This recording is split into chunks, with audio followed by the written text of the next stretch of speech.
والشمس وضحاها والقمر إذا تلاها والنهار إذا جلاها والليل إذا يغشاها والسماء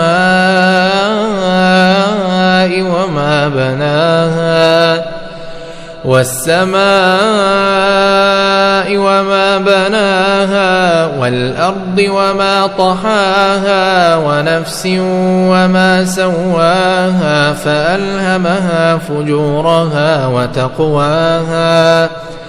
قد أفلح من زكاها وقد خاب من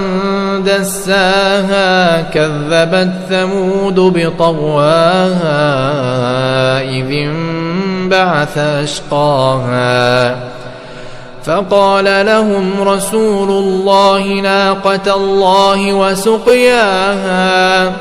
فكذبوه فعقروها فدمدم عليهم ربهم بذنبهم فسواها ولا يخاف عقباها.